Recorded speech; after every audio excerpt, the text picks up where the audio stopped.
Vaccination का नया सत्र बुधवार से प्रारंभ किया गया है, जिसमें 25,000 लोगों को पहले दिन टीका लगाने का लक्ष्य तय है। इसके लिए ग्रामीण क्षेत्रों में 51 एवं शहरी क्षेत्रों में 33 टीकाकरण केंद्र बनाए गए हैं। पेट्रोल डीजल मूल्य वृद्धि के कारण महंगाई आसमान छू रही है और देश का नीति आयोग नाकाम साबित हो रहा है। यह आरोप लगाते हुए लोकतांत्रिक जनता दल के सदस्यों ने राष्ट्रपति के नाम लिखा पत्र जिला प्रशासन को सौंपा है, जिसमें मांग की गई है कि महंगाई पर लगाम लगाई जाए। राष्ट्रपति की झालरापाटन में हुई गौरक्षक कृष्णा वाल्मीकि की हत्या से हिंदूवादी संगठनों में आक्रोश व्याप्त है। अंतर्राष्ट्रीय हिंदू परिषद के सदस्यों ने देश के गृह मंत्री के नाम लिखा पत्र पुलिस प्रशासन को सौंपा है, जिसमें दोषियों को फांसी की सजा दिलाने की मांग की गई है। प्रधानमंत्री आवास योजना नगर निगम की चौखट पर दम तोड़ दी है। यह शिकायत एक समाज सेवी संस्था ने अपर आयुक्त महेश कुमार कोरी से की है। शिकायतकर्ताओं का कहना है कि पिपरिया घाना में रहने वालों को प्रधानमंत्री आवास योजना की दूसरी किश्त प्राप्त नहीं हो रही है। डर यह है कि अधूरे मकान बारिश में गिर न जाएं।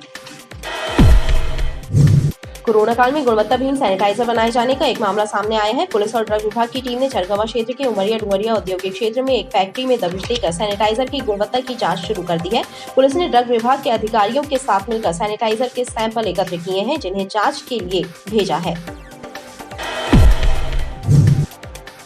नेताजी सुभाष चंद्र बोस मेडिकल कॉलेज परिसर में प्राइवेट एम्बुलेंस की वजह से बिगड़ रही व्यवस्थाओं को लेकर मेडिकल प्रबंधन सख्त हो गया है। अस्पताल प्रबंधन ने मेडिकल अस्पताल से प्राइवेट एम्बुलेंस और उनके चालकों को बाहर खदेड़ दिया, जिससे हड़कंप मच गया। मानसून की बेरुखी के साथ ही बोरिया के किसानों को बिजली विभाग की उदासीनता का भी सामना करना पड़ रहा है। किसानों की माने तो पिछले 2 माह से इलाके में विद्युत ट्रांसफार्मर खराब है, जिससे किसानों को परेशानी उठानी पड़ रही है। बीते 2 माह से किसान बिजली विभाग के चक्कर काट रहे हैं, लेकिन कोई सुनवाई नहीं हो रही। जिले में किसानों से उड़द मूंग की खरीदी भी शासन के दिशा निर्देशों के तहत की जा रही है, लेकिन मंडी में किसानों की उड़द मूंग को गुणवत्ताहीन बताकर अधिकारी कर्मचारी किसानों को वापस कर रहे हैं। राष्ट्रीय किसान मजदूर महासंघ महाकौशल प्रांत ने इस मामले की शिकायत कलेक्टर से की है। रैगवा पाटन बाईपास के समीप खाद बीज के गोदाम में गुजरात की नामी कंपनी का लेबल लगाकर जैविक खाद की पैकिंग की जा रही थी। पुलिस और कृषि विभाग की संयुक्त टीम ने गोदाम की जांच कर इस गोरख धंधे को उजागर किया है। अब पुलिस विभाग को कृषि विभाग की जांच रिपोर्ट का इंतजार है, ताकि मामले में वैधानिक कार्रवाई की जा सके।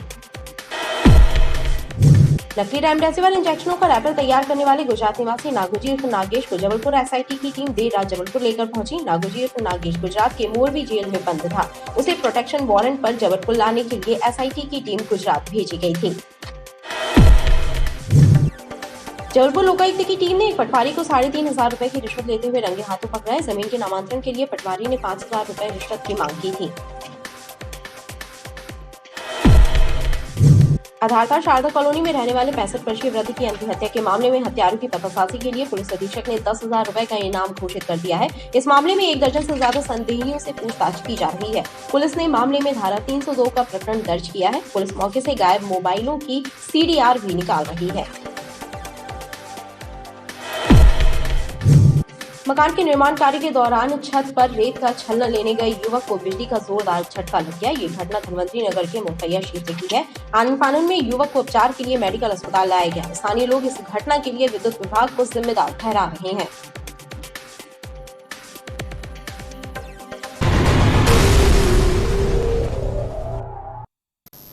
नमस्कार, बीडीवी न्यूज के इस बुलेटिन में आपके साथ मैं हूं स्वाति। शहर से जुड़ी खबरों को देखेंगे विस्तार से, लेकिन सबसे पहले एक नजर डालते हैं हेडलाइंस पर।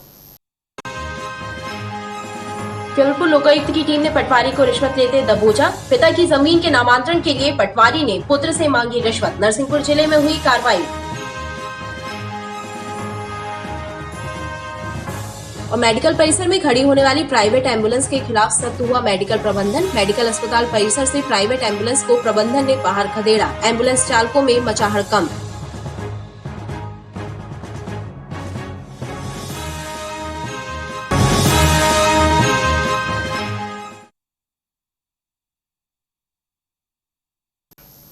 वैक्सीनेशन का नया सत्र बुधवार से प्रारंभ किया गया है, जिसमें 25,000 लोगों को पहले दिन टीका लगाने का लक्ष्य तय किया है। इसके लिए ग्रामीण क्षेत्रों में 51 एवं शहरी क्षेत्रों में 33 टीकाकरण केंद्र बनाए गए हैं। जिला टीकाकरण अधिकारी डॉक्टर एस दाहिया ने बताया कि 14 जुलाई से टीकाकरण का नया सत्र प्रारंभ हो गया है। पहले दिन 25,000 टीके लगाए जाने का लक्ष्य है। इसके लिए ग्रामीण एवं शहरी क्षेत्र में कुल 84 टीकाकरण केंद्र बनाए गए हैं। आज के दिन 14 जुलाई को हमने सेशन जो प्लान किया है 25,000 का, इसमें 15,000 हम शहरी क्षेत्रों में लगा रहे हैं और इसी प्रकार 10,000 जो हमारा टारगेट रखा है हमने ग्रामीण क्षेत्रों में। ग्रामीण क्षेत्रों में 51 सेंटर बनाए गए हैं और शहरी क्षेत्र में 33 सेंटर हैं, जो जगह जगह मतलब हर वार्ड और विधानसभा के अनुसार हमने किया है कि लोगों को सभी जगह सुविधा मतलब वैक्सीनेशन सेंटर वो पास नज़दीकी सेंटर में जाके लगा सकें। टीकाकरण अभियान से जुड़े अधिकारियों का कहना है कि जबलपुर जिले में अब तक 10 लाख से ज्यादा लोगों को टीका लगाया जा चुका है और 21 लाख का लक्ष्य पूरा करने की कोशिश की जा रही है। पेट्रोल डीजल मूल्य वृद्धि के कारण महंगाई आसमान छू रही है और देश का नीति आयोग नाकाम साबित हो रहा है। यह आरोप लगाते हुए लोकतांत्रिक जनता दल के सदस्यों ने राष्ट्रपति के नाम लिखा पत्र जिला प्रशासन को सौंपा है, जिसमें मांग की गई है कि महंगाई पर लगाम लगाई जाए। लोकतांत्रिक जनता दल कार्यकर्ताओं ने राष्ट्रपति रामनाथ कोविंद के नाम लिखा पत्र जिला प्रशासन को सौंपा है, जिसमें बढ़ती महंगाई पर अंकुश लगाने की मांग की गई है। जनता दल के सदस्यों ने आरोप लगाया है कि बढ़ती महंगाई के कारण जनता त्राही त्राही कर रही है, लेकिन प्रदेश और केंद्र सरकार ध्यान नहीं दे रही है।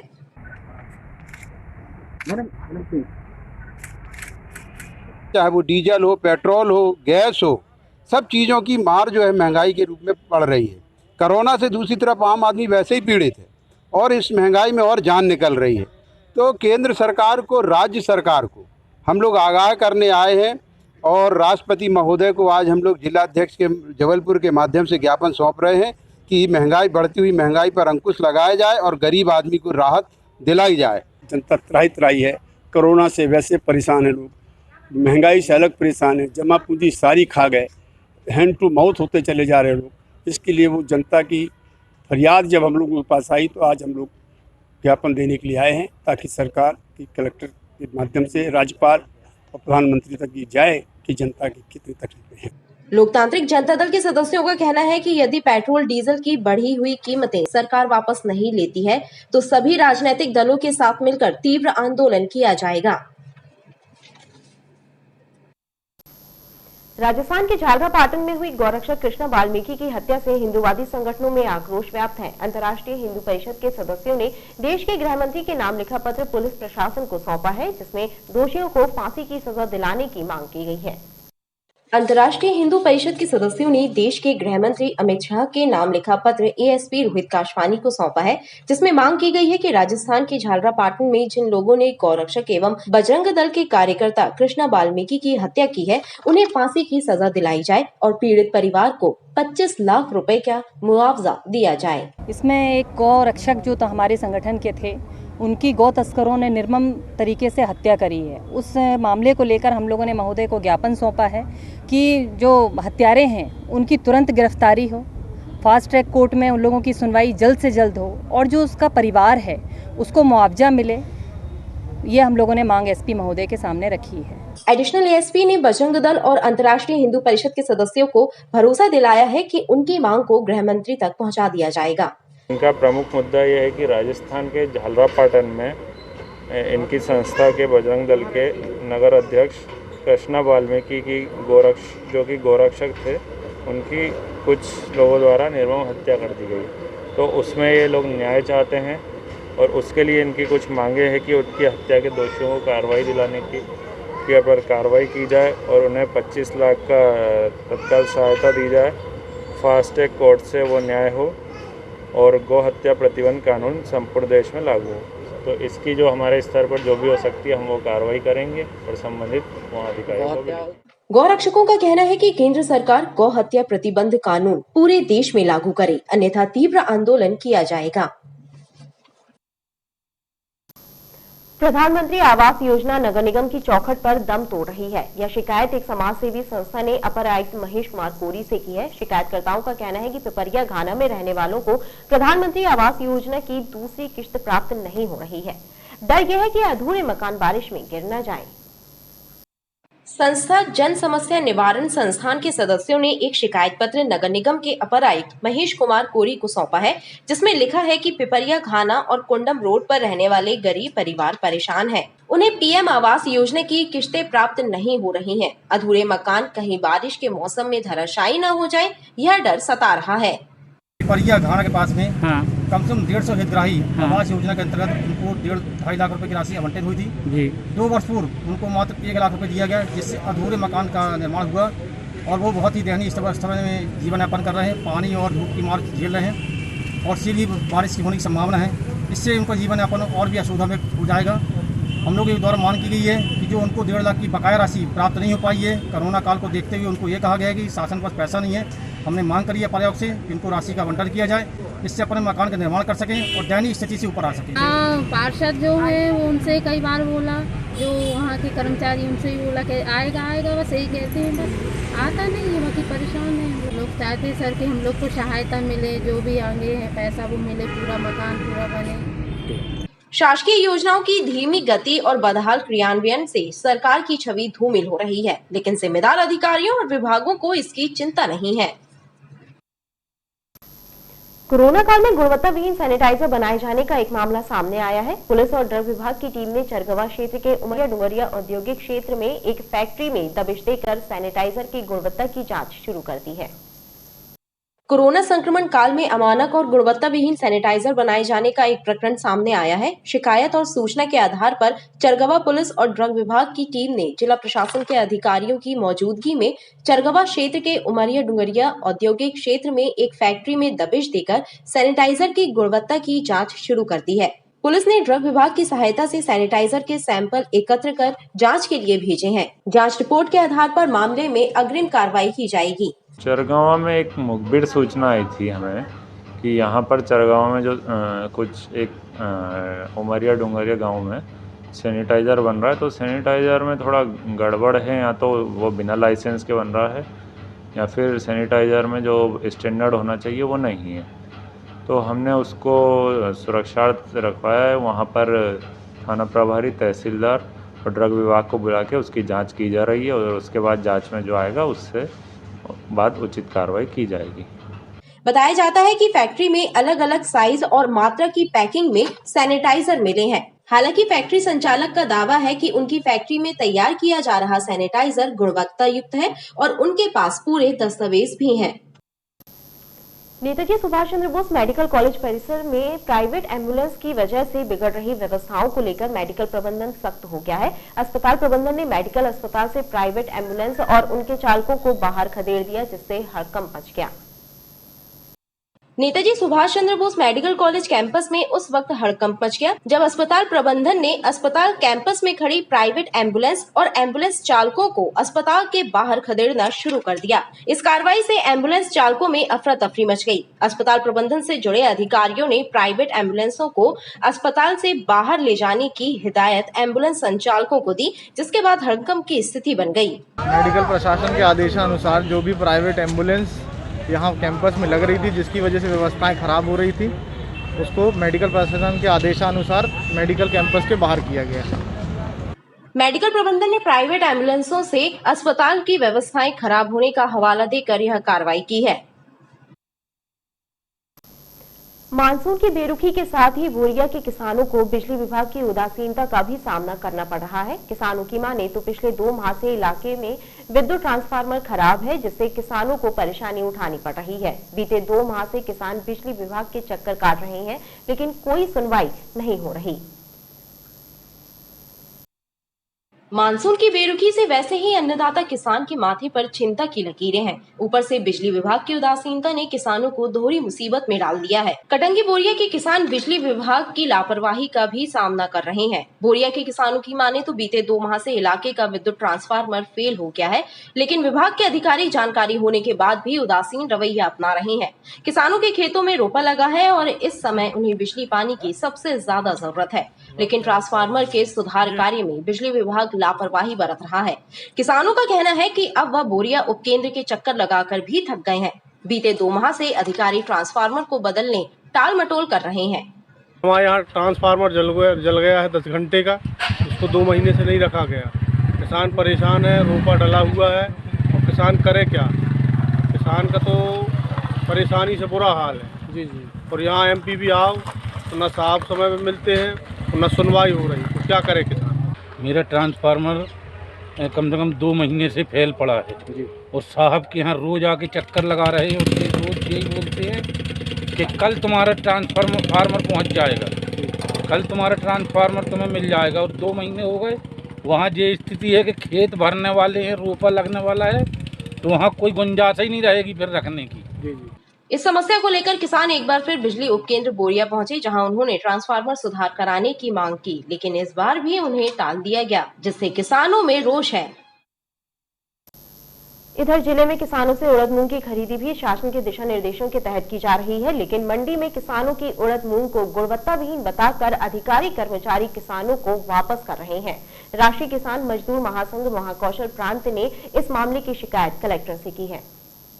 जिले में किसानों से उड़द और मूंग की खरीदी का कार्य भी शासन स्तर पर किया जा रहा है, लेकिन किसानों की उड़द मूंग को गुणवत्ता विहीन बताकर अधिकारी कर्मचारी उन्हें वापस लौटा रहे हैं। इस मामले की शिकायत राष्ट्रीय किसान महासंघ महाकौशल प्रांत के पदाधिकारियों और किसानों ने कलेक्टर कर्मवीर शर्मा से की है। किसान महासंघ के पदाधिकारियों ने आरोप लगाया कि जिले के पंजीकृत सभी किसानों से उड़द मूंग की खरीदी नहीं की जा रही, जिससे किसान परेशान है। महासंघ ने नकली बीज, खाद और कीटनाशक की शिकायत भी कलेक्टर से की है कि उड़द और मूंग की जो खरीदी वर्तमान में सरकार ने सीमित कर दी है, उसे जितने भी किसानों ने SMS मिले हैं उनको और जिन्होंने पंजीयन कराया हुआ है, सारे किसानों की मूंग और उड़द को यहाँ पर खरीदा जाए, ऐसा हमने कलेक्टर साहब से निवेदन किया है। इसके अलावा जो कृषि आदान विक्रेता हैं, जो लगातार कहीं नकली खाद, बीज और दवाइयों को हमारे किसान भाइयों को बेचते हैं और किसान भाइयों को बिल भी नहीं दिया जाता, तो इन सब समस्याओं को लेकर हमने उनको बोला हुआ है। कलेक्टर कर्मवीर शर्मा ने प्रतिनिधि मंडल को आश्वासन दिया है कि इस संबंध में कृषि विभाग को उचित दिशा निर्देश दिए जाएंगे। रेगवा पाटन बाईपास के समीप खाद बीज के गोदाम में गुजरात की नामी कंपनी का लेबल लगाकर जैविक खाद की पैकिंग की जा रही थी। पुलिस और कृषि विभाग की संयुक्त टीम ने गोदाम की जांच कर इस गोरख धंधे को उजागर किया है। अब पुलिस विभाग को कृषि विभाग की जांच रिपोर्ट का इंतजार है, ताकि मामले में वैधानिक कार्रवाई की जा सके। रेगवा पाटन बाईपास के पास खाद और बीज के गोदाम में गुजरात की नामी कंपनी का लेबल लगाकर जैविक खाद की पैकिंग किए जाने के गोरख धंधे का खुलासा हुआ है। सोमवार की रात क्राइम ब्रांच ने गोदाम को सील किया था। पुलिस और कृषि विभाग की टीम दोबारा गोदाम की जांच के लिए पहुंची थी। गोदाम में सागर सीड्स कॉर्पोरेशन और जय किसान बीज भंडार नाम से बीज व जैविक खाद की बोरियां मिली। वहीं गोदाम के अंदर गुजरात की नामी कंपनी के नाम पर जैविक खाद की पैकिंग करने का मामला उजागर हुआ। कृषि विभाग ने सैंपलिंग लेते हुए गोदाम को सील करवा दिया है। पुलिस को अब कृषि विभाग की रिपोर्ट का इंतजार है। तो उसमें उसकी चेकिंग करवाई गई एग्रीकल्चर विभाग द्वारा। तो एग्रीकल्चर विभाग उसका अभी परीक्षण कर रहे हैं, जिसमें उन्होंने बीज का परीक्षण किया है। तो बीज के मानक सही पाए गए, उनके पास लाइसेंस पाया गया है। वो एक ऑर्गेनिक मैन्योर बनाते हैं, ऑर्गेनिक खाद। तो उसमें जो केमिकल्स यूज़ करते हैं वो प्रॉपर मानक के नहीं पाए गए हैं। तो उस पर फ़िलहाल EC एक्ट की धारा के तहत कार्रवाई हो रही है। और जो सैंपल गया है खाद का, वो जाँच उपरांत अगर गलत पाए जाते हैं या सही पाए जाते हैं, उस हिसाब से वैधानिक कार्रवाई की जाएगी। हालांकि सागर सीड्स के नाम से गोदाम संचालित करने वाले रमेश खत्री ने बीज का लाइसेंस पेश किया है, लेकिन गुजरात की जैविक खाद बनाने वाली फैक्ट्री से उसका कोई संपर्क नहीं है। खाद और बीज के कारोबार से संबंधित उसके लाइसेंस की अवधि भी खत्म हो चुकी है। गोदाम की जांच के दौरान कीटनाशक की बोरियां भी मिली हैं। नकली रेमडेसिविर इंजेक्शनों का रैपर तैयार करने वाले गुजरात निवासी नागोजी उर्फ नागेश को जबलपुर SIT की टीम देर रात जबलपुर लेकर पहुंची। नागोजी उर्फ नागेश गुजरात के मोरवी जेल में बंद था। उसे प्रोटेक्शन वारंट पर जबलपुर लाने के लिए SIT की टीम गुजरात भेजी गई थी। गुजरात से सिटी अस्पताल लाए गए नकली रेमडेसिविर इंजेक्शन के प्रकरण में पुलिस की टीम गुजरात के मोरवी जेल में बंद आरोपी नागोजी उर्फ नागेश को प्रोटेक्शन वारंट पर जबलपुर लेकर पहुंची है। नागोजी उर्फ नागेश को कोर्ट में पेश कर रिमांड पर लिया जाएगा और ओमदी थाने में दर्ज प्रकरण में उसकी गिरफ्तारी की जाएगी। एडिशनल SP सिटी रोहित काशवानी ने बताया कि नागोजी उर्फ नागेश को गुजरात पुलिस ने गिरफ्तार किया था और वह मोरवी जेल में बंद था। ओमदी थाने में दर्ज नकली रेमडेसिविर प्रकरण में भी नागेश को आरोपी बनाया गया है और उससे पूछताछ के लिए मोरवी जेल से जबलपुर लाया गया। थाना ओमती का जो अपराध क्रमांक 252/21 जो कि नकली रेमडेसिविर से संबंधित है, उसमें एक और आरोपी नागेश जो कि गुजरात के मोरबी जिले में जेल में बंद था, इसने नकली स्टिकर बनाए थे। तो उसको प्रोडक्शन वारंट पे जबलपुर पुलिस लेकर आई है उसको आज पेश किया जाएगा और उसका पीआर लिया जाएगा। किस तरह से पूछताछ करनी है, उसकी क्या भूमिका का पता लगाया जाना है? उसकी भूमिका अभी तक जो सामने आई है यही कि उसने नकली स्टिकर छापे थे। बाकी ये हमें पता चला है मोरबी पुलिस से, उसके बाद ही इसको लाया गया है प्रोडक्शन वारंट पे। वहाँ पर ये आरोपी है मोरबी गुजरात में जो प्रकरण हुआ है, तो इससे पूछताछ की जाएगी और जो अन्य तथ्य सामने आएंगे उससे मीडिया को अवगत कराया जाएगा। जबलपुर एसआईटी ने इस प्रकरण की विवेचना लगभग पूरी कर ली है। जल्द ही इस मामले में चालान न्यायालय में पेश करने की तैयारी की जा रही है।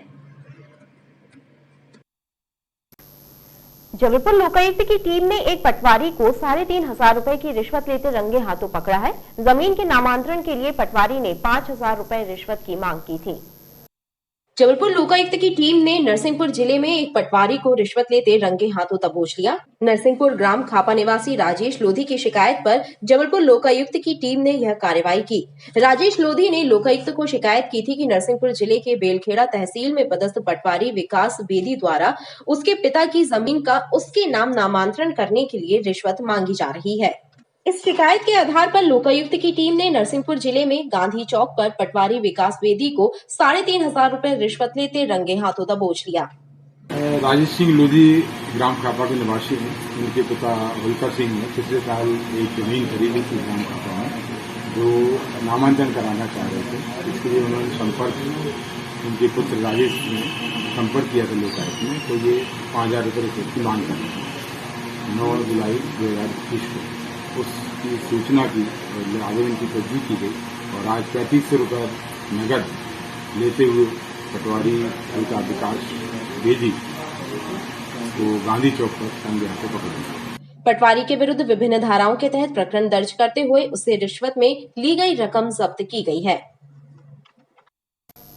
आधारताल शारदा कॉलोनी में रहने वाले 65 वर्षीय वृद्ध की अंधी हत्या के मामले में हत्यारों की पतासाजी के लिए पुलिस अधीक्षक ने 10,000 रुपए का इनाम घोषित कर दिया है।